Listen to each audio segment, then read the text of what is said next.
Welcome to Life Expressions. I'm so glad you're here. This podcast is a space for real conversations and honest reflections. I'm your host, Chari Hinete Elon.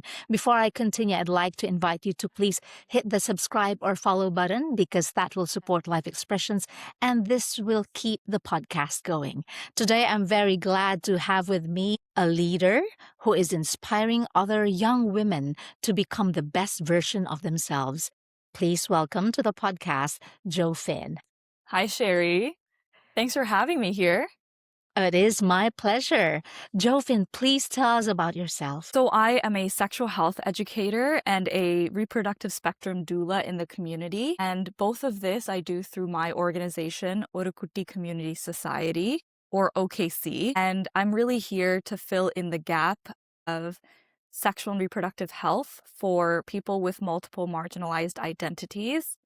And first and foremost, that's really racialized individuals who have immigrated or have come to Canada as refugees. Joefin, can you take us back to the beginning? Mm. What experiences or moments in your life that led you to become a doula, educator, and eventually a founder of OKC? Thank you for that question, because my journey is a little bit different from others who have become doulas. And actually, the kind of trajectory you've just said, that's my trajectory. I first became a doula and then a sexual health educator and then a founder. Most people actually become mums or grandmoms themselves before they are becoming doulas. And I'm not a mom yet, but my journey was a little different. So I have always had an interest in reproductive health. I was one of those kids who are a little nerdy, and I used to love sitting down and reading encyclopedias. And when I was 13, I got the opportunity to actually train with a OBGYN in Chennai, India.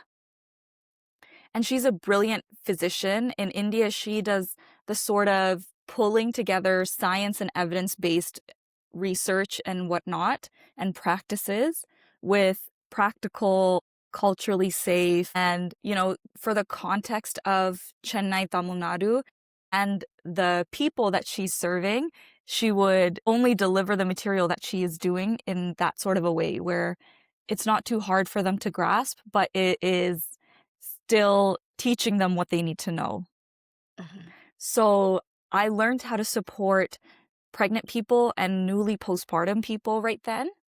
And then I brought that sort of learning back to Canada. And my dad is an immigration consultant. And it was just like a synergistic moment or serendipity where he is an immigration consultant. I came back from India with this training. And so starting September 2013, I have actually been supporting immigrants and refugees navigate the healthcare system in British Columbia, especially as it relates to pregnancy and birth. Yeah. So one of the ways that really resonates is in places like India, and I'm not sure the Philippines, but you can correct me. As soon as contractions start, you can actually go to the hospital. Not necessarily. We are Okay. told to have at least 6 cm, opening, Yeah. right? Yeah. So here in Canada, we're only allowed to go to the hospital in active labor, right? Yes. So when people were turned away, they used to think oh, Canada doesn't care about me. This is sort of abusive and whatnot. So then it was bridging that gap of actually in Canada, we don't have enough beds. We don't have the space for you to labor at the hospital. So we want you to labor at home for as much as possible. You come to the hospital when you really need that sort of medical support. True. So even that difference. Yes. Was there a turning point where you knew this was the work you were meant to do? Yeah. So I think it really solidified for me when I actually attended my first birth. I was in grade 9 and I had actually gone to the hospital for take your kids to work day. I didn't want to go with my parents, so I went with a family friend, and someone had come into the maternity ward and she needed support and her husband wasn't able to support her in that second. And all I did was hold her hand and in broken Hindi tell her, oh, everything is going to be okay. You'll be okay. And that's all I did. I don't even know the person. She just needed in that moment someone to hold her hand. And for me, that was the turning point. And I knew I wanted to be involved in labor and delivery somehow and supporting moms somehow. And I actually didn't know the work I was doing was called doula Yeah. until I left for Lebanon. And in 2021, someone told me, like, hey, you can get educated for this. You can actually continue supporting people. And there's like a career behind it and there's a profession behind it. Yeah. So then I went to Beirut, Lebanon. I did a work term there from 2021 to 2022. And when I came back, I was actually really interested in sexual health as well.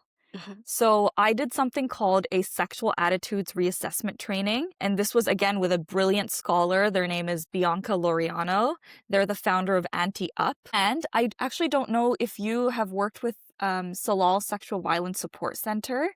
Yeah. Yeah. Yeah, so I did their 12-week volunteer training program.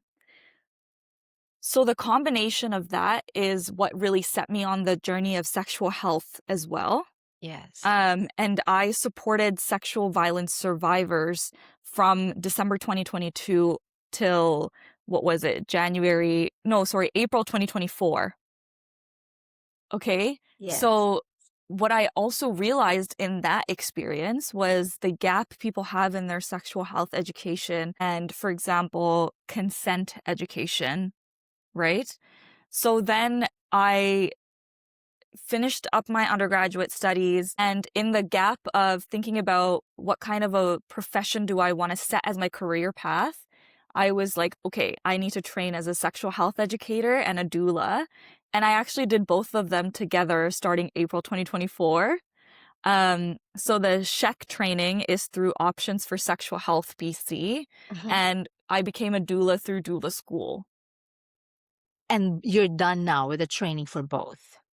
So I'm certified as a sexual health educator. And then for doula school, I have done my training. I'm working on the certification, which is a lot of like writing and doing my practicum, Yes.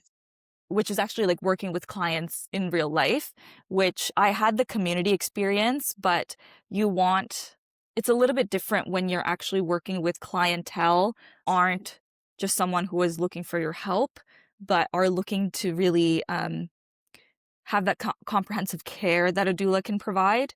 So I always say it's practical, informational, emotional, and social support. When I was working with my dad and when I was working with his immigrant clientele, that was mostly like social and informational. So the like practical and emotional piece is where it's more rounded out for doulas. And how has it been so far for you as a doula? It's great. It's really rewarding, and I don't think I would trade it for anything else in the world. And I think this is where my passion lies. So the overall context of how I got into sexual and reproductive health is the years of experience that I've had, but also I intimately know the gaps in the healthcare system as someone who lives with like chronic conditions and invisible conditions. And then actually a layer that really solidified for me, like this is the work that I want to do, is I am actually a survivor of adverse childhood experiences, sexual violence, and family violence myself. Mhm. So I know what it means to be really vulnerable and not have support. And I also know like most of us suffer in silence. And I'm generalizing here because I know that most of us have some sort of experience like this that we're carrying inside, that we don't always have the support or the empowerment to voice out. And so that's where I think OKC is my passion project, where I fill in that gap of we strengthen people to share their story Yeah. so that it isn't something that weighs them down, but they can actually hold it with the space that it deserves, but still have the tools to move forward in their life. That is true. There is no judgment. There is just care and support and empowering them to articulate their feelings and their experiences and be able to overcome the challenges. Yeah, So, yeah. yes, Joefin, you often hold space for people during some of their most vulnerable moments. You've mentioned it like birth, learning about their bodies, and reclaiming their voices. How has this hmm shaped your understanding of leadership? And what does compassionate leadership look like to you in practice? Yeah, I think that compassion and empathy really like encompasses everything that I do, first of all, right? So if I wasn't compassionate or empathetic towards my clients, I wouldn't be able to work with them. And if I wasn't compassionate and empathetic towards my peers who also work in perinatal support, then we wouldn't be able to collaborate and work as a team. So then, of course, it translates to my leadership. So this is how I run OKC, for example. We don't have an hierarchy. We have a horizontal leadership system, which to me is really important because then everyone feels equally heard and everyone feels equally valued. So seeing my community involvement, I was also invited to be the president of the Doula Service Association in BC. And even there, compassionate leadership to me looks like collaborating with everyone and making sure everyone's voice is heard before any decision is made. And even when decisions are made, they're not made in isolation. It's not just me saying this is what we're doing. It's collaborating and working on something together that is sustainable for all of us, Yeah. right? How does one get to be part of OKC? Oh, you just shoot me an email. So it's open to all women. To everyone. Oh, to everyone. That's Yeah, great. so we have cisgender men on the team as well, and they are people who are not homophobic or transphobic or understand that sexism affects everyone and everything. This is something that is really close to my heart. Like safety doesn't just mean cultural safety, but also safety in other facets of the isms. So anyone who aligns with the values of OKC is welcome to join. I think the one thing that I have yet to mention is I frame mental, sexual, and reproductive health as a sort of harm reduction or violence prevention and community well-being sort of facet. Mhm. And I know everyone approaches it in different ways when they're talking about SRH. And so anyone who believes SRH is this sort of a harm reduction is welcome to shoot me an email. That's great. Yeah. They might not know your email yet. What's your email, Joefin? Yeah, I don't mind admin at orukutticom.org. That is ADMIN at ORUKUTTYCOMM.org. Yeah. What does Oru Kuti mean? That's a great question. Again, this is really close to my heart. So I speak Tamil, and the region of Tamil Nadu in India that I'm from, we speak a dialect that also has a little bit of Malayalam mixed into it. So kutti means little. It can also means baby. And so it's like a play on words. Mhm. It's a small community, but it can also mean a baby community. Oh, that makes So sense. Yeah. so it's really comprehensive in my opinion, Yeah. where we're not just there for your baby, we're also there for you and your little wishes and wants and of course your needs, right? Yes. Yeah. That's great. Thank you for sharing that. Sexuality education, Joefin, is still considered uncomfortable or taboo in many spaces. How do you approach these conversations in a way that is respectful, empowering, and culturally sensitive, especially when working with young people or communities that may be hesitant? Mhm. This is tough. And every day, I have to do a sort of reflexive practice because I'm constantly pushed and challenged to kind of strike that balance of I'm trying to be culturally safe and respectful, but at the same time, I need to push a little bit of their boundaries. And it's about stretching boundaries and not completely shattering it because there's a little bit of building trust first, Yeah, right? for sure. So in terms of culture, something I have really, the Salal training and my experiences, but also my education has really shaped for me is that culture can mean different things to different people. So I see this on one side, how it can be beneficial and strengthening and empowering. And at the same time, our culture of violence or misogyny and patriarchy can also be oppressive harmful, and at times violent. So this is the kind of balance that I'm trying to do when I'm doing this sort of sexual health education. And I also don't want to say people are hesitant. I want to say like people feel like they might be judged, or there's a lot of like shame that they carry when they feel like they need to ask a question, because they might have had previous experiences where someone's like dismissive or feels, or like kind of makes them feel that it's common sense that they shouldn't even be asking this question. So first of all, I come from a place of like, hey, that's a great question. Yeah, What you just asked, actually, a lot of people are thinking about. You're just the first one to be brave to ask it. exactly. And when you frame it like that, then you also pique their curiosity, and they will be more open to ask you further questions, as opposed to saying like, ever shaming them or belittling them, or even like patronizing, being like, oh, that's like grade 4 knowledge. How do you not know it already? Kind of thing. And then on the flip side, I've also realized there are people who like reach out to me because I am a racialized person, and that means I'll be a safe human being that, they never have to explain to me certain things like I can't with my in-laws, they just don't get it, or my husband's useless. I will never judge you in those moments. Yeah. But on the flip side, I have also realized some people reach out to me because they think I will reaffirm or validate some of their like oppressive or discriminatory practices.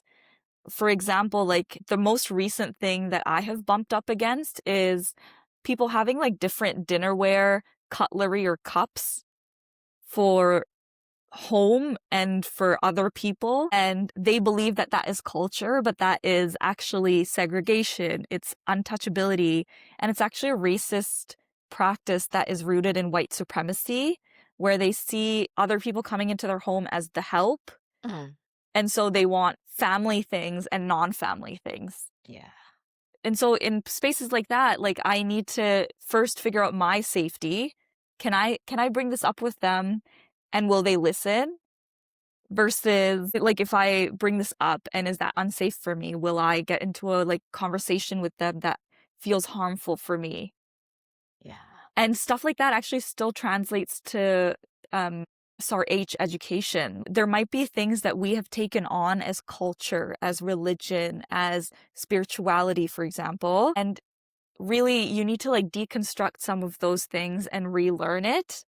And my favorite fact is actually a lot of us racialized folk never thought sexual health and reproductive health were taboo. And we were actually talking about these things and we were having healthy conversation. But when this changed was during Victorian era of Western history. And unfortunately, racialized folk, most of us were colonized during that time. And so we were actually handed this piece of story that we took on as our own and started also carrying it as culture. So, for example, in India, the practice of arranged marriage didn't used to exist. Or I don't know, again, you can correct me if I'm wrong, but the Filipino idea of courting and stuff like that comes from Victorian era colonization. Yeah. Yes. So all of this, the taboo, the misinformation, the hesitancy that we have around sexual health actually was given to us. We didn't used to have it before. And so Of course. Yeah. so it takes a little bit of like liberating our own thinking, right? Yeah. Once it's handed from generation to generation, it feels natural for you when in fact it isn't in the Yeah. beginning, right? Yes, Yes. yes. Because we take it on as culture and never stop to question, actually, was this culture? Or I think this is where parents and grandparents kind of can do better in the future, is when your kids ask why, you answer them. And if you don't know the why, maybe that wasn't culture. You were just handed it down. You've got to find out. Exactly. Yeah. Yeah. There's no harm in asking. For aspiring founders, doulas, or educators listening today, what are the 2 to 3 practical tips you can share on how to build trust? Because you've been Mhm. talking about building trust, create safe learning environments, and stay grounded while doing emotionally demanding work. Yeah, I think this is a really great question. And first, I want to preface by saying I am quite young. And so I don't feel like I can give advice per se, but the tips that like I want to say are the ones that I have practiced in my life and has put me in the situation that I'm in right now. So the first one is pursue the things that pique your interest, give you joy, and add meaning to your life. Because first of all, when it comes to building trust, it really, really shows when someone is doing something they don't want to be, and if you're in a place and you don't want to be there. So trust cannot be built if you are only, I don't know how else to say this, but if you're half-assing it. If you don't want to be there, it shows in your face. It shows in the work that you're doing. So be in the places that you want to be in. And this is what will help in those tough, demanding moments, especially when your patience is running low or you've had a really long day, because this will have the why, the reasoning behind why you are here and why you keep going in that space. Yeah. And then the second tip is, in order to understand safety, I really believe that everyone needs an understanding of what is harm, violence, and trauma first, so that we can fix it. I think this really sets the foundation for being trauma informed. And recently, I have really been challenged because in order for us to be inclusive these days, sometimes we actually have been a little unsafe because we let in people who are homophobic or transphobic or racist or sexist. And that leaves that space of like, opinions are opinions, or everyone's entitled to their opinion. And that's not so. We can be a little exclusive in how we open up spaces. We can set values, and that's where safety starts. So this is something I practice in my everyday, in the conversations that I'm in or the jokes that I'm around. People know I have a very low tolerance for things like that. Very good. And this is a muscle that you can work on, Yeah. again, in your personal life so that you can translate it to your professional life. Yes. I love that. It's important to begin with your circle of influence, right? Exactly. And that Yep. they would know your boundaries, they would know your values, and you get along with people who have the same values as you, and you do not allow others to enter if they're not aligned with what you believe in. I think that Exactly. is very important. And I like the first tip that you shared, that you've got to do what piques your interest, like live your passion, if I may say, right? Mm-hmm. Yes. Joefin, this kind of work of yours requires emotional presence and deep care. How do you protect your own energy, set healthy boundaries, and stay connected to your purpose, especially as a young leader navigating growth, responsibility, and expectations? Again, wonderful question. Actually, this was really helpful for me to be reflexive on what has worked for me in the past and what hasn't. So, really, thank you for that opportunity for me to think about it. There's a couple things. So, like I mentioned earlier on, I live and thrive with chronic and invisible conditions.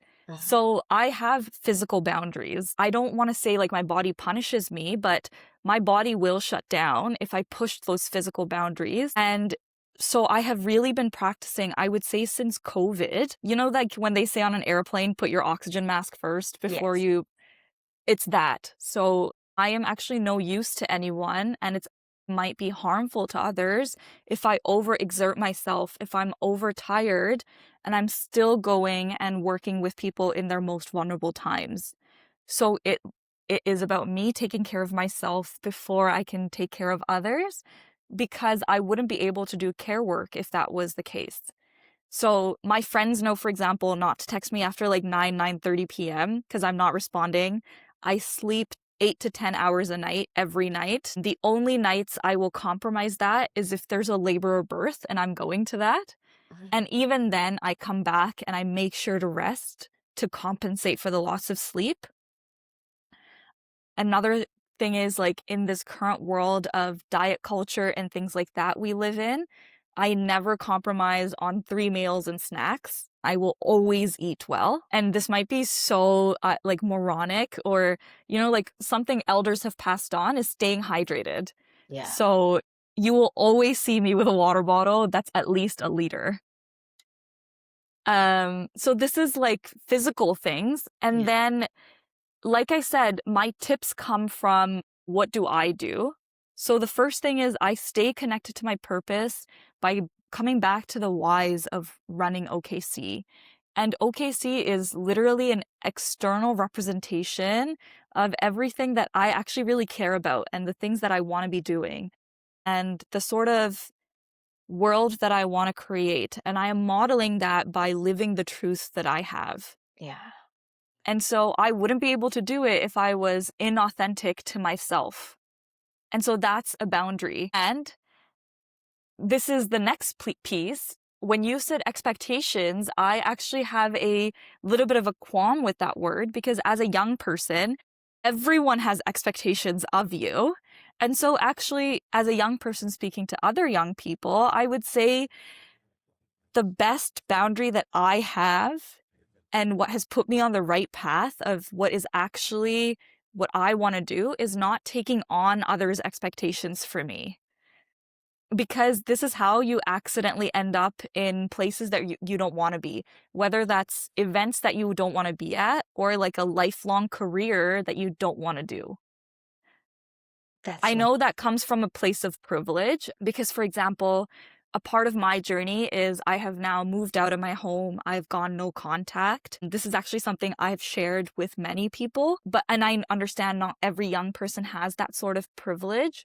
But because of that, I have been able to keep an arm's distance of all the expectations that might be put on me as like an eldest grandchild, eldest daughter. You know what I mean? Yes, for sure. And as a young woman, there's another expectation of what I should be doing with my sexual, romantic, and reproductive life. Mhm. For example, if young women are listening, everyone says like you need to reproduce before 30. That's not a thing. We have enough technology out there. You can reproduce up until 45 if you choose to. Yeah. So Yes. please don't take on expectations of others.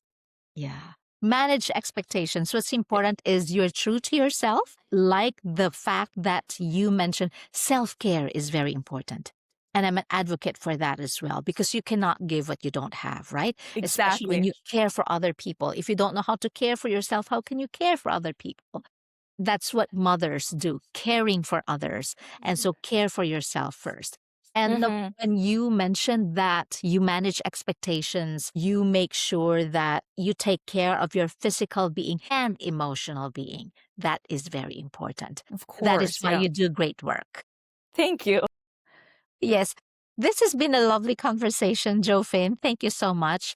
I wish you all the best with OKC and the journey ahead of you. I'm sure there are great things in front of you. And keep on inspiring young women and all of us with the work that you do and the incredible passion that you have. Thank you, Sherry. Thank you so much. Thank you so much for listening to this episode of Life Expressions. My guest, Joefin Peter. If you like this episode, please share it with your friends. And of course, please hit that subscribe button because that will keep us going in sharing this podcast of Life Expressions. Don't forget, be a positive impact wherever you are in all that you do, however you can. I'm Chari Hineda Elon. Till next time, here on Life Expressions.